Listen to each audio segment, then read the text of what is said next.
So this is a video on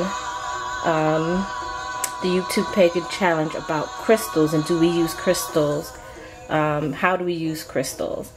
I do use crystals. Some of the ways I like to use crystals is to aid in meditation. Like I have here this rose quartz, which fits perfectly in my palm. And so I like to sit with that and meditate. If I feel overwhelmed, I have a hematite that's pretty big in size too that I'll sit with. And I'll just hold in my palm to meditate. But I don't meditate much these days. So, you know. But I also use crystals in my altar space as representation of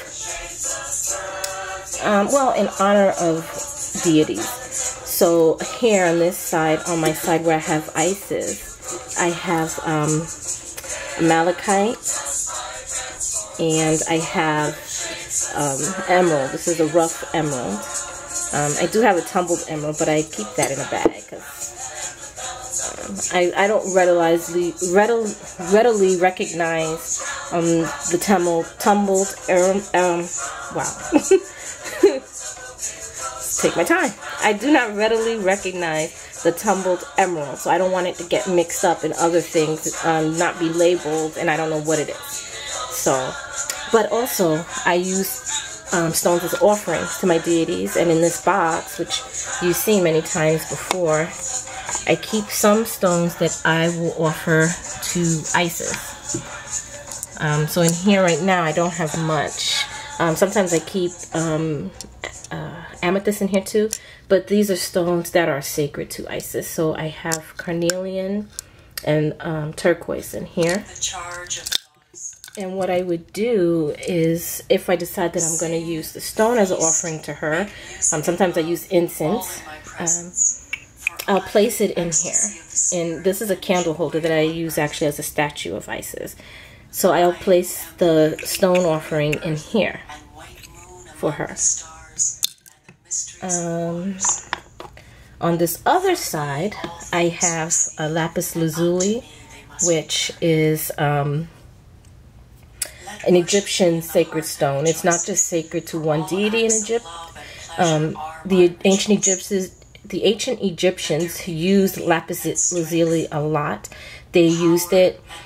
Not only would they grind it up, and the women could use it as like eyeshadow, but it's also used to build statues, or in the construction of statues. You'll see gemstones used, and it might be ground up, and I don't know the process in which they did it, but gemstones would be used in the statues, or even in the sarcophagus made for royalty. You might find lapis lazuli, you might find malachite, or a variation thereof, and there would be others used as well. But lapis lazuli was used a lot in ancient Egypt. So I always have lapis lazuli on my altar, as well as malachite. Any altar space dedicated to Egyptian deity. So I have Isis and Thoth on this altar. And now we're gonna go down, and this one is just gonna be a hot mess. It's dark, so you really can't see inside, but this shelf, I also don't want my main altar to be cluttered, so some things that I might put on my altar, I keep down here. Now I have this basket of crystals that I use as well.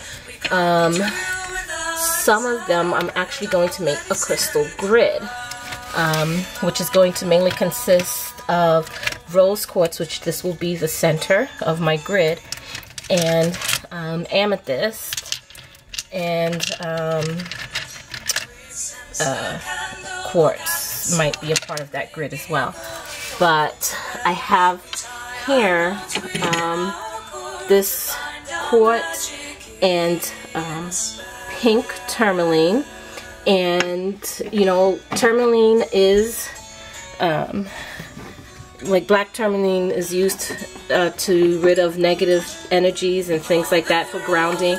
And pink tourmaline is also good in the use of, I want to say love or compassion. And I have that here, as well as my owls, which are one of my totem animals. I also have in the back Florida water, and I have it here in the back because my youngest daughter cannot reach it. I don't want her trying to ingest this. So for the time being, until I find a place to store some of these other things, I have it back here. Here I have a statue of White Tara, and she is also a goddess of compassion in that aspect of White Tara. There's White Tara and Green Tara. Here I have another quartz, and when I got this, I thought this was pyrite, and I'm not sure if it is, because it's more silver to me than like a goldish color. So if anyone has an idea of what this is, please let me know. I know this is like a quartz or quartz matrix, but is this silver? Is this pyrite? I don't know. But I love it. It's nice and sparkly. I also have my mala beads down here, but that's not what this is about. So I have my other deities that I have worked with before and that I've honored down here. So I have Ganesh here, but other crystals I have is amethyst, and one of my favorite gemstones is amethyst, and that was actually the first gemstone I ever got, was an amethyst pendant necklace. But for now, I keep a lot of them in here. I also have selenite, because selenite is a very cleansing, clearing stone. It's one of those stones that do not need to be cleansed, so I like to keep it here to always keep here cleansed. Down here, I actually have, and to me this is a crystal, a stone. This is a Himalayan salt candle holder. So I use this for my tea light candles. Now, here is another altar I have, and working with the goddess Demeter. This is my next phase in my shadow work, and I haven't quite decided. I think the next goddess I work with might be Kali, to work through my fears. But right now, and I had mentioned before in the past, I was going to work with Kali. But in going through the cards again in the deck, I'm using the Goddess Oracle deck.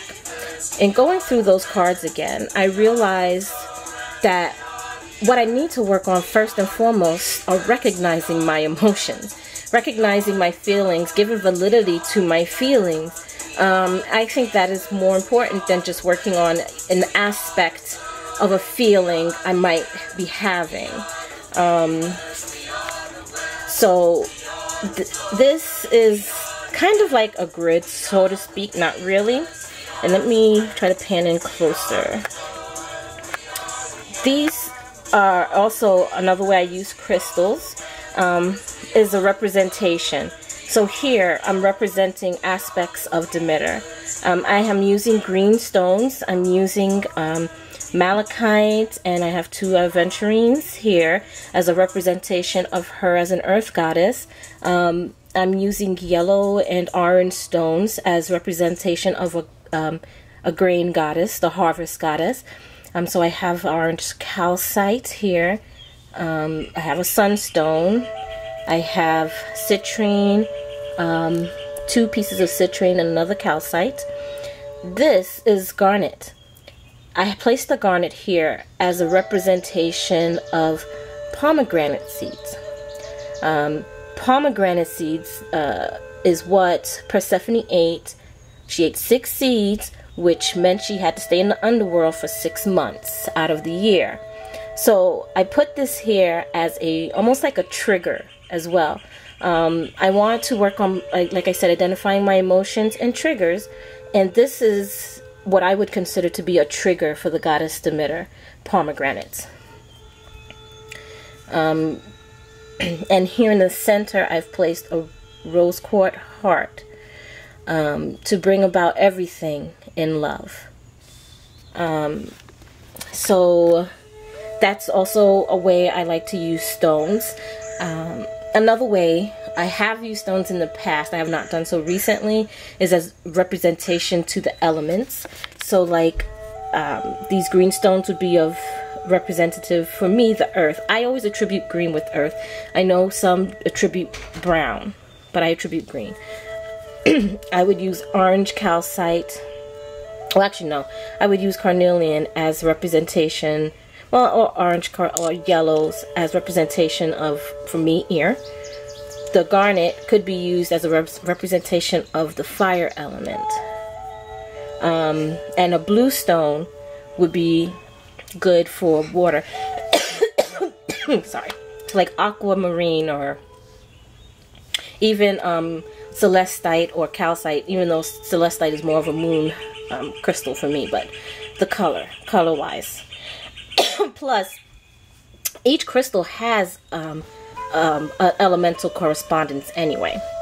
If you want to go with that, that's, in my opinion, is perfectly fine as well, to go with elemental correspondence. Same with herbs. I've made an incense for Demeter here.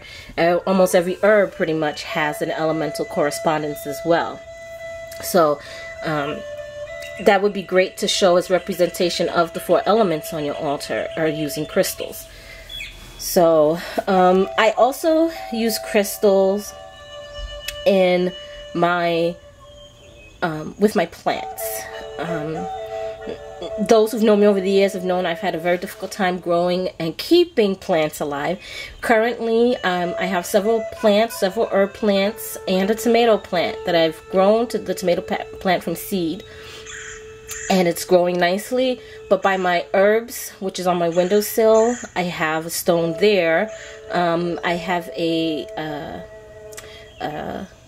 terminated quartz, and it's not tumbled, it's in its rough form, which is not relevant to me per se, but that's just what it is. And I use that to remove negativity from the space, but to enhance. To the quartz is like a generator of power. So I will insert that somewhere as well. As you can see here, one of the crystals I do use, I keep by my plants in the windowsill, and it is a quartz, well, a tourmalated quartz. Well, I don't know. It's black tourmaline and quartz. So yeah, tourmalated quartz. And you can see how, let me see if I can zoom out. There we go. So that is, and it's here on my kitchen windowsill right above my sink. We won't sort of sink because there's dirty dishes in there. This actually is going to be potted with a different herb. Probably one of these two are going to go in.